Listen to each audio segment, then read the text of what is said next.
ഗുരുതര സ്വഭാവമുള്ള ഒരു പരാതി കൂടി വരുന്നുണ്ടല്ലോ. നടൻ ബാലചന്ദ്രൻ മേനോനെതിരെ ലൈംഗിക പീഡന പരാതി വന്നിരിക്കുന്നു. ആലുവ സ്വദേശിനിയായ നടിയാണ് പരാതി നൽകിയത്. 2013 ദേ ഇങ്ങോട്ട് നോക്കിയെന്ന ചിത്രത്തിന്റെ ഷൂട്ടിങ്ങിനിടയിലാണ് പീഡനമുണ്ടായതെന്ന് നടി പറയുന്നുണ്ട്. ചിത്രത്തിൽ നിന്ന് ഒഴിവാക്കുമെന്ന ഭീഷണി ഉണ്ടായതിനാലാണ് അന്ന് പരാതി പറയാതിരുന്നതെന്നും നടി വ്യക്തമാക്കി. നേരത്തെ ഈ ആരോപണത്തിന് ഈ ഒരു യൂട്യൂബ് ചാനലിൽ നൽകിയ അഭിമുഖത്തിന് പിന്നാലെ ഈ നടിക്കും ചാനലിനുമെതിരെ ബാലചന്ദ്രൻ മേനോൻ പരാതി നൽകിയിരുന്നു. ഈ സംഭവം, അതായത് മലയാള ചലച്ചിത്ര മേഖലയിൽ ഏറ്റവും തലമുതിർന്ന ചലച്ചിത്ര പ്രവർത്തകനാണ് ബാലചന്ദ്രൻ മേനോൻ. അദ്ദേഹത്തിനെതിരെ കഴിഞ്ഞ കുറച്ച് ദിവസങ്ങളായി സമൂഹ മാധ്യമങ്ങളിൽ ഇങ്ങനെ ഈ ഒരു പരാതി, നടിയുടെ പരാതിയുമായി ബന്ധപ്പെട്ട പല വിഷയങ്ങളും വാർത്തകളൊക്കെ ഇങ്ങനെ ഉയർന്നു വരുന്നുണ്ടല്ലോ.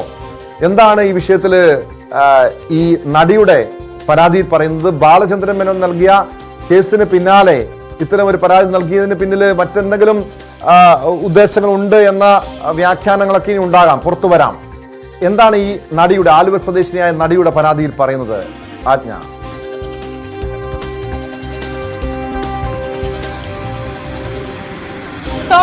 ഈ ഒരു പരാതിയിൽ, അതായത് ബാലചന്ദ്രൻ മേനോൻ കഴിഞ്ഞ ദിവസമാണ് യൂട്യൂബർമാർക്കെതിരെ, അതായത് ഈ നടിയുടെ വെളിപ്പെടുത്തലുമായി, ആലുവ സ്വദേശിനിയായ നടിയുടെ വെളിപ്പെടുത്തലുമായി തനിക്കെതിരെയും ലൈംഗിക ആരോപണം ഉന്നയിച്ച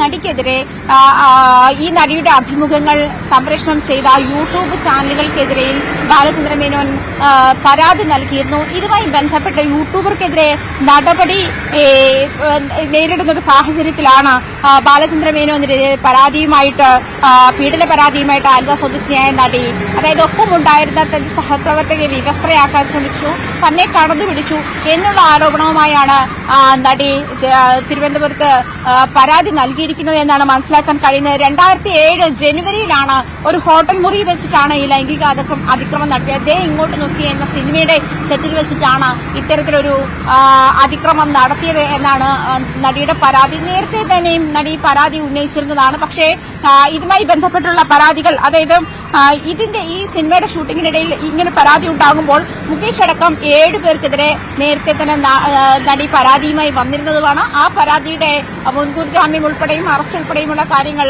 നടക്കുന്നതിനിടെയാണ് ബാലചന്ദ്രൻ മേനോനെതിരെ ആരോപണം ഉന്നയിച്ച് നടി രംഗത്തെന്നൊരു സാഹചര്യമുണ്ടായത്.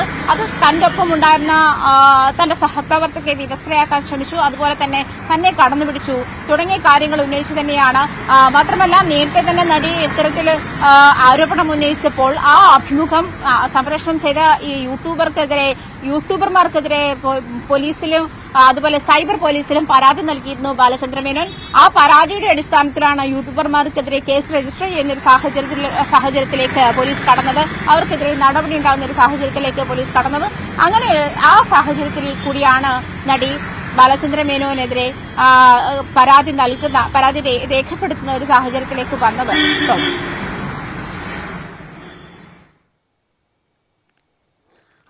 ഈ വിഷയത്തിലും, അതായത് ഈ ആലുവ സ്വദേശിനിയായ നടിയാണ് നേരത്തെ മുകേഷിനും, ഇടവേള ബാബു, മുകേഷ്, ജയസൂര്യ, മണിയൻപിള്ള രാജു ഉൾപ്പെടെയുള്ളവർക്കെതിരെ പരാതി നൽകിയത്. ആ കേസിൽ മുകേഷിന്റെ അറസ്റ്റും രേഖപ്പെടുത്തുകയുണ്ടായി. അവിടെയൊക്കെ ഈ വർഷങ്ങൾക്ക് മുൻപ് നടന്ന സംഭവം, ഈ സിദ്ദിഖിന്റെ കേസിൽ എന്താണോ സുപ്രീം കോടതിയിൽ തിരിച്ചടിയായത്, അന്വേഷണ സംഘത്തിന് തിരിച്ചടിയായത്, സമാനമായ രീതിയിൽ തന്നെ 11 വർഷം മുൻപ് നടന്നൊരു കേസാണ്. അന്നത്തെ കേസ്, അതായത് 2013 ഒരു ബലാത്സംഗ കേസൊക്കെ ജാമ്യം ലഭിക്കാവുന്ന കുറ്റം കൂടിയാണ്. ഇവിടെയും ഈ കേസുമായി ബന്ധപ്പെട്ട് മുന്നോട്ട് പോയാലും ഇത് ഈ പ്രത്യേക അന്വേഷണ സംഘത്തെ സംബന്ധിച്ച് കോടതിയിൽ ചെല്ലുമ്പോൾ അത് വലിയ തിരിച്ചടിക്ക് സാധ്യതയുണ്ട്. നിലവില് ഈ നടി നൽകിയ പരാതിയിൽ ഉടൻ തന്നെ ഒരു കേസ് രജിസ്റ്റർ ചെയ്യാനുള്ള സാധ്യതയുണ്ടോ? ആജ്ഞ.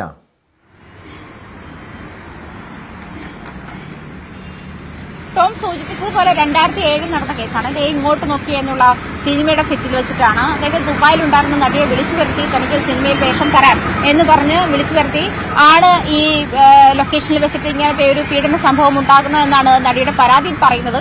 2013 ശേഷമാണ് ഈ IPC ക്രിമിനൽ നിയമം ഭേദഗതി ഉണ്ടായത്. അതുകൊണ്ട് തന്നെ അതിനു മുൻപ് ആ കേസ് ജാമ്യമുള്ളതും ശേഷമുണ്ടായ ലൈംഗിക അതിക്രമങ്ങളൊക്കെ ജാമ്യമില്ലാത്ത വകുപ്പിലുമാണ് വരുന്നത്. അങ്ങനെയാണ് ജയസൂര്യയ്ക്കും ഇതേ കേസിൽ തന്നെ ജാമ്യം ലഭിക്കുന്ന ഒരു സാഹചര്യത്തിൽ, അതായത് ഇത്തരം കേസുകളിൽ പലപ്പോഴും കാലഘട്ടത്തിന്റെ സാഹചര്യം കൂടി കണക്കിലെടുത്ത് രണ്ട് തരത്തിലേക്ക് അതിന്റെ അതായത് ജാമ്യമില്ലാത്ത വകുപ്പും ജാമ്യമുള്ള വകുപ്പും എന്ന് കാറ്റഗറൈസ് ചെയ്യേണ്ടി വരുന്ന ഒരു സാഹചര്യം കൂടിയുണ്ട്. നേരത്തെ തന്നെ സിദ്ദീഖിന്റെ കാര്യം പറഞ്ഞപ്പോഴും സുപ്രീം കോടതി ചോദിച്ച ചോദ്യത്തിന് മുൻപാകെ, അതായത് 8 വർഷം കാലതാമസം ഉണ്ടായിട്ടും സംസ്ഥാന സർക്കാർ എന്ത് നടപടിയെടുത്തു എന്ന് ചോദിക്കുമ്പോൾ തന്നെ ഈ നടിയുടെ അഭിഭാഷക എന്ന വൃന്ദ ഗ്രോവർ അവർ ഈ സൂചിപ്പിക്കേണ്ടത് ഈ ഹേമ കമ്മിറ്റി റിപ്പോർട്ട് വളരെ ബൃഹത്തായ ഒരു സമയമെടുത്ത് മനസ്സിലാക്കേണ്ട ഒരു സാഹചര്യം കൂടിയാണ്. അതുകൊണ്ട് തന്നെ നമ്മൾ ഈ എന്തുകൊണ്ടാണ് ഈ കേസിൽ ഇത്രയും 8 വർഷത്തിനു ശേഷം അല്ലെങ്കിൽ 8 വർഷം എടുത്തു എന്നുള്ള ഒരു സാഹചര്യം മനസ്സിലാക്കി തരാൻ നമുക്ക് അത്രയും സമയം വേണം.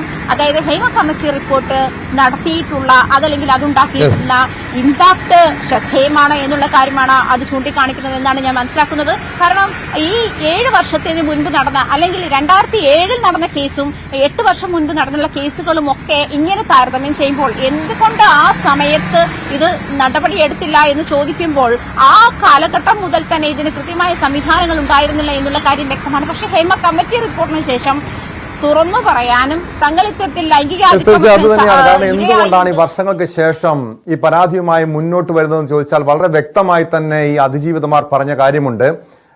അവർക്ക് ഭയമാണ്. കാരണം ഒരു വശത്ത് മലയാള സിനിമയിലെ കരുത്തരായിട്ടുള്ളവരാണ്. അവർക്കിതിലൊരു പരാതിയുമായി മുന്നോട്ട് പോയാൽ ഒരു പക്ഷേ ഈ ഇൻഡസ്ട്രിയിൽ തുടരുക തന്നെ ബുദ്ധിമുട്ട്, മറ്റു തരത്തിലുള്ള ഭീഷണി ഉണ്ടാകാം. അന്ന് ഇവർ ഈ സിനിമാ മോഹവുമായി ഇതിലേക്ക് എത്തിയ പല പെൺകുട്ടികളുമാണ് ഇതിൽ ഇരകളാകപ്പെട്ടിട്ടുള്ളത്.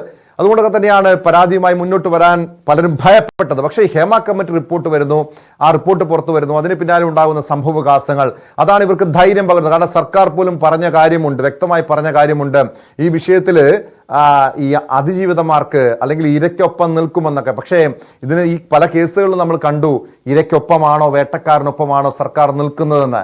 കോടതിയിൽ പോലും അത് ചോദ്യം ചെയ്യപ്പെടുന്നു. ഒരുപക്ഷെ മറ്റു പല കേസുകളിലും ഇനി കൂടുതൽ നടപടികൾ ഉണ്ടാകുമോ എന്നതും നോക്കിക്കാണേണ്ട കാര്യമാണ്. ഹേമ കമ്മിറ്റി റിപ്പോർട്ടിന്റെ അടിസ്ഥാനത്തിൽ ആദ്യ കേസ് സർക്കാർ പോലീസ് രജിസ്റ്റർ ചെയ്തിരിക്കുന്നു.